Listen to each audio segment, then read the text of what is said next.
Well, good morning, and peace be with all of you.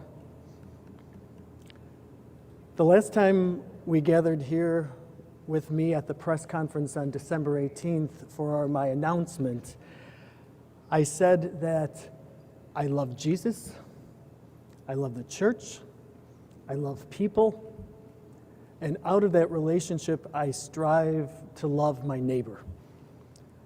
Also, I made my very first controversial statement at that press conference when I stated that I am a Cubs fan and I'm a lover of deep dish pizza.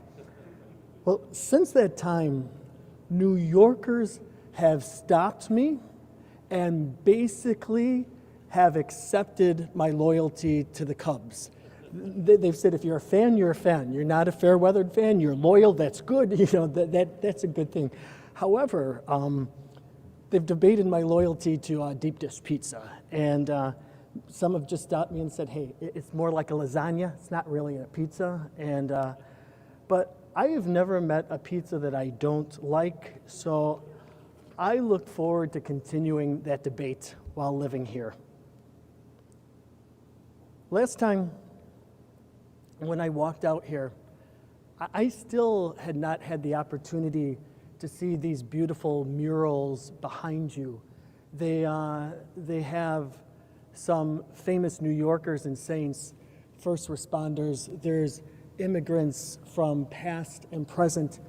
And after our press conference, I just spent some time looking at them, admiring them, and reflecting on them.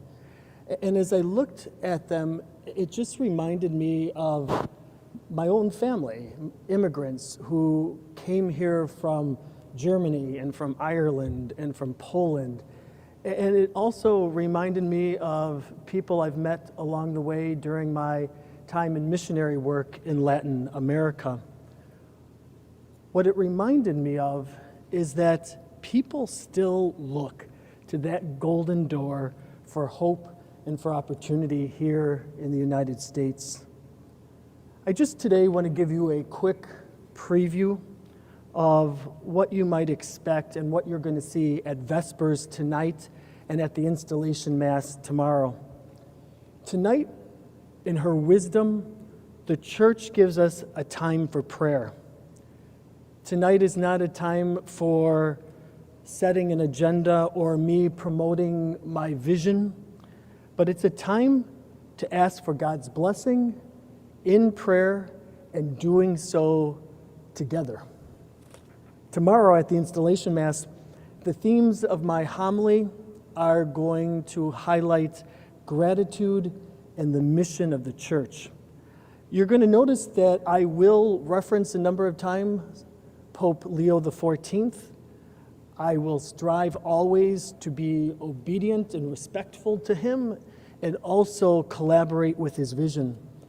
I'm going to talk just about being a church who's made up of missionary disciples who want to go out and make disciples and also to pass our faith on to the next generations.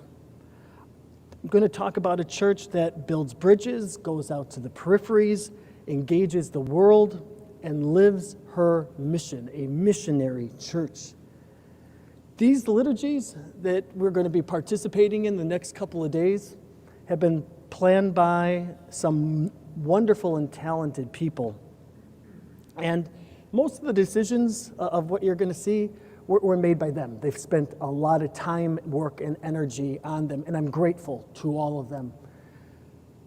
One of the questions they asked is, what would you like to see in these liturgies? I said, I want them to be prayerful and holy and dignified. I also want them to be joyful, but not triumphant. And then I also asked to make sure that we include some Spanish in it, to make sure they're bilingual, based on my experience in my priesthood of 31 years of having this important community as a part of my life. Hablando de español, cuando predico en español, pues bilingüe, Mucha gente ha notado que siempre empiezo en español y luego sigo en inglés. ¿Y por qué hago eso? No es porque yo creo que la gente hispana no entiende inglés o no habla inglés. La mayoría sí entiende todo. Yo empiezo en español simplemente para comunicar al mundo que la comunidad hispana es muy importante en la vida de la Iglesia Católica. Y también es una manera para brindar mi respeto, la dignidad y el cariño que tengo para la comunidad latina. Speaking of bilingual, tomorrow's first, at the Mass tomorrow, the first reading is going to be proclaimed by a man by the name of Samuel Jimenez Correas. I chose him specifically because he represents a specific part of my life. I met him at the mission in Central America in El Salvador, where I lived for 5 years. And there's actually a book that's written about his life. It's called Do Not Discard, written by Marlene Byrne. It's a story of faith, perseverance, goodness, and tenacity. Finally, I would like just to point out who is going to be gathered at these liturgies tomorrow and today. I hope that you notice that at these services, there of course is going to be Catholic hierarchy and clergy and religious and laity. There are going to be many representatives from the many New York faith traditions. Plus, we'll have people from government, business, labor, service, education, first responders, the arts. In other words, who's going to be there? Everyone. Everyone. To quote Pope Francis when he would say, who's going to be there? Todos, todos, todos. This is good because New York is a place where the whole world lives and calls home. And the Catholic Church is universal, gathering and engaging everyone. I'm excited and I'm humbled to be installed as the 11th Archbishop of the Archdiocese of New York. I look forward to gathering with you tonight and tomorrow in the spirit of prayer, gratitude, and mission. Thank you for being here. Thank you for what you do. And at this time, if you have any questions, I'm happy to take some. As I mentioned earlier, if you would identify yourself and your outlet for the Archbishop's sake, as he's getting to know you, when I call upon you, and I'll try and get to as many as I possibly can. Stephen? Your Excellency, what do you see as the most pressing pastoral issue for the Archdiocese of New York? How do you plan to address it in your first year? Good. The question is, what's the most pressing issue? It's, for me, what you're going to notice is God has to be in the center of everything. It's faith. And so all the issues, so many of them, they're important, but one of my focuses is going to be evangelization. How do we actually be disciples who make disciples? People who have been a part of the church, but maybe not so much. How do we re-engage?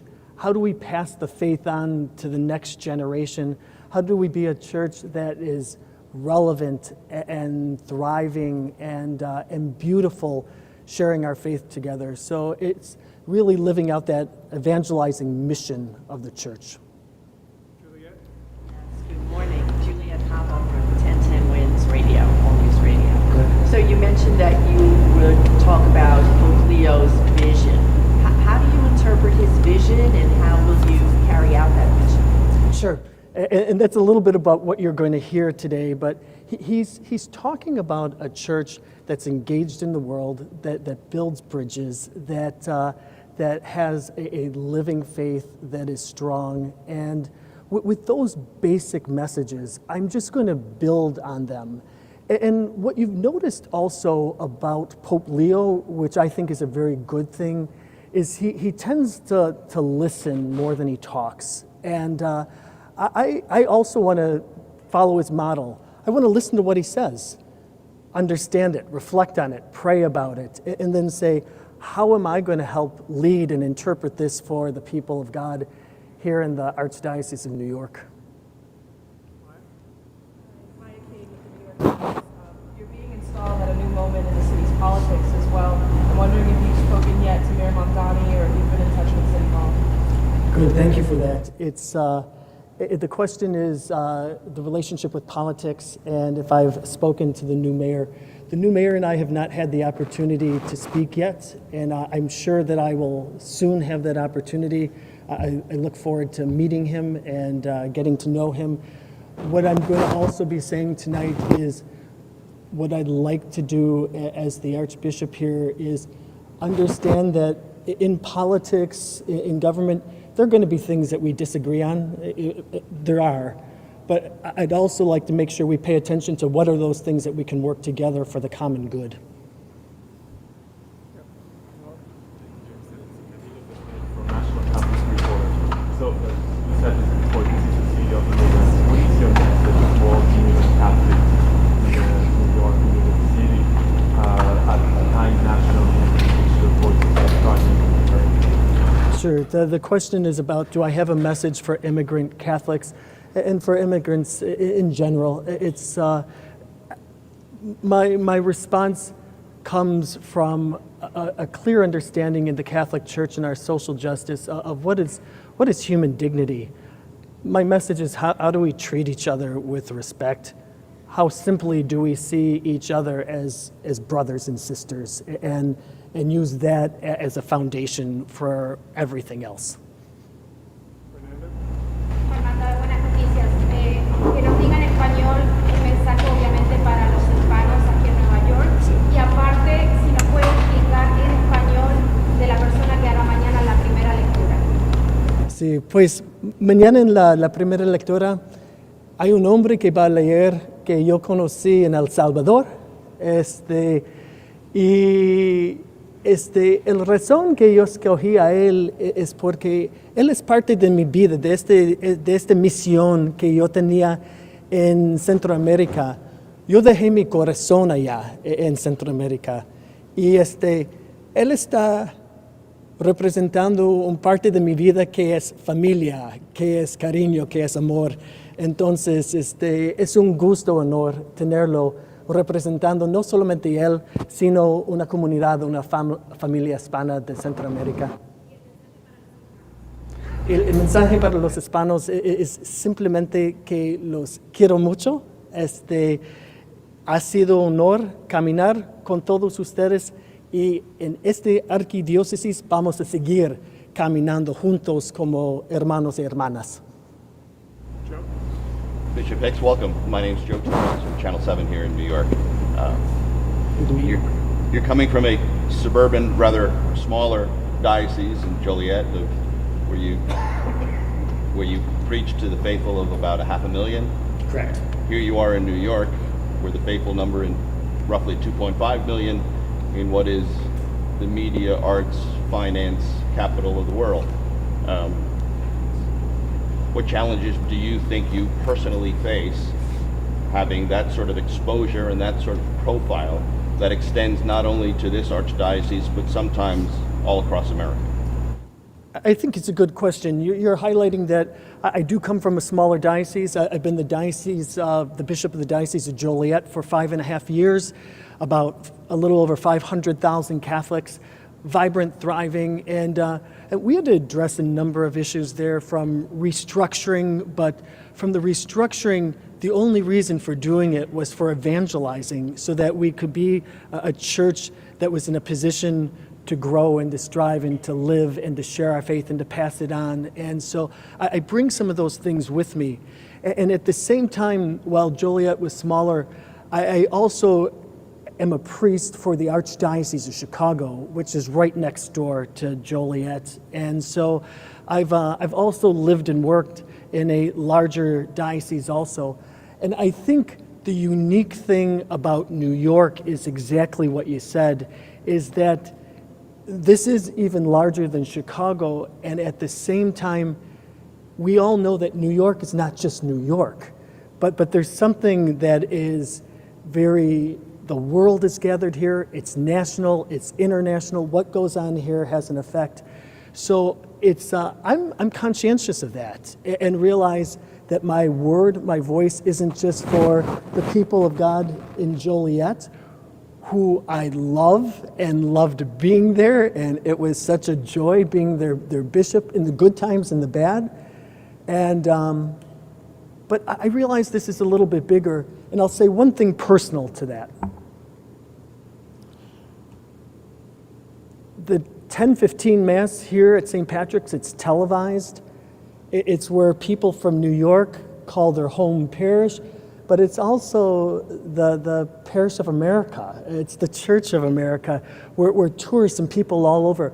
I'm looking forward to that. I enjoy preaching, so preaching is something that I like in my ministry, and I hope as I develop my voice here in New York that it's going to be one that reflects the gospel of our Lord and Savior Jesus Christ and his mission that he's given to us.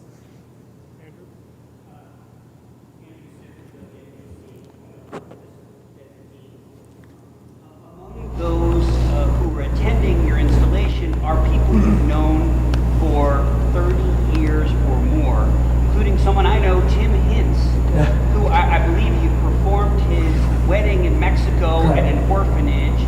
I just wonder what it means to you to have some of those decades-long relationships right here in the audience at the installation, and whether that has helped keep you humble as you've moved on in your journey in the Catholic Church. So just who's going to be present and who are those people? You're right. I've been blessed with amazing family and friends. I have hit the lottery with my parents. My family, we're close. They're going to be there with my friends that have journeyed along the way. One thing that the majority of my friends will say about me is I like staying in touch. I like those relationships, and they do bring me joy. They're one of the greatest gifts I have, the relationship I have with my family and friends, and at the same time, they do keep me humbled. It's they don't go around and call me Archbishop and Your Excellency. It's they've known me forever, and some of them who are going to be attending, I went to grade school with. You know, I grew up, as you know, I grew up 14 blocks away from where Pope Leo grew up, and in our neighborhood, some of my grade school classmates are going to be there too. So it's a joy. It's just a great joy having them all there. A great one. Correct. He's real, and yeah, and he's a great guy, and he'll be there with his wife. And I did celebrate their wedding for them in Mexico.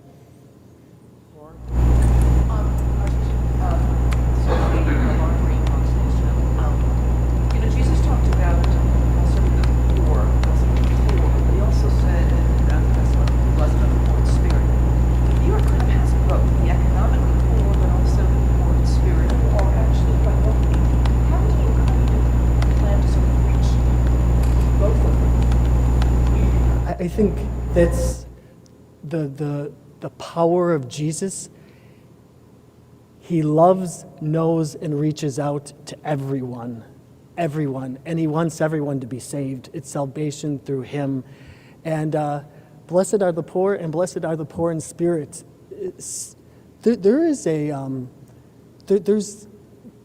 There's sometimes we all notice in our culture, in our society, a spiritual poverty. And that needs to be filled also, some of that black hole, that void. And Jesus is the light in the darkness. He's the answer. And so it's the beauty in the Catholic Church is we need everyone all working together for the road to salvation, following his message. And it's And your question is a good one because it's not that one or another, this group or that group, or who is the Lord choosing. He calls all of us, and we are all part of this great mission. Time for about two more, Tony. Excellency, Tony Aiello, CBS News, New York. You've been ordained a deacon, ordained a priest, consecrated as a bishop, and installed as a bishop in Joliet, and now you're about to be installed as Archbishop in New York. What's your mindset as you reflect over this kind of episcopal journey that you've taken, and what do you think will be going through your mind tomorrow? You could project as you take the seat on the Cathedral and officially begin your service. I would answer your question in one word, and that's providence. That God has a plan for all of us, that there's a providential plan.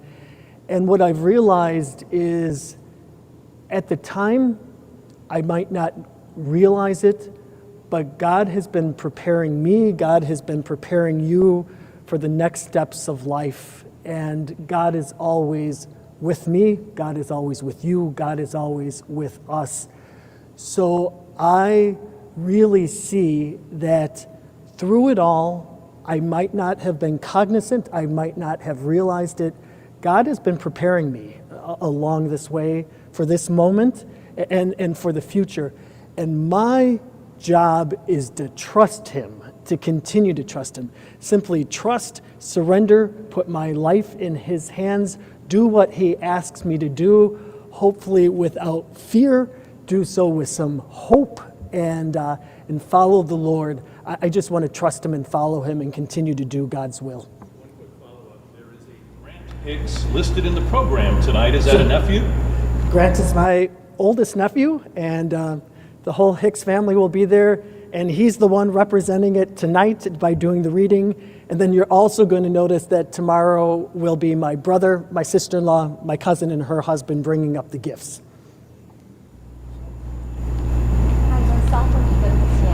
You are going to be the shepherd for more than 2 million Catholics here in the Archdiocese. What is your message to the faithful who are so excited to welcome you here? Yeah, you're asking, the faithful are excited about receiving me. I'm excited about becoming their shepherd. And you use the word shepherd, I like that. I don't want to be the seen as only the CEO or the corporate president of a group. I'm called here to be a pastor. I'm called here to be a shepherd. And as shepherd, my desire is to be a good shepherd. Next question. Monseñor, ¿qué tal? Luis Alejandro Medina de Telemundo 47. Usted ya lo mencionó, mañana va a tener varios himnos en español. Su escudo episcopal también habla de paz y bien en español. En medio de estos momentos que viven los inmigrantes, que vive la comunidad de miedo frente a lo que está pasando con la inmigración, ¿cómo los va a acompañar usted como nuevo líder espiritual de la Iglesia de Nueva York? Yeah. Usted está hablando un poquito de mi lema, que es paz y bien. He's asking the question of my motto. It's peace in all good things, but it's written in Spanish. It's paz y bien. It comes from St. Francis of Assisi. It's taken from him. And it's a desire that I have, not only for immigrants, not only for people who live in the Archdiocese of New York, but it's my desire for how we live as a church, as a world together with true paz y bien, peace in all good things. El miedo que tienen, ¿qué les dice usted a quienes nos están viendo ahora, que tienen el temor de inmigración, de ICE, en medio de todas estas circunstancias, señor? Yeah, it's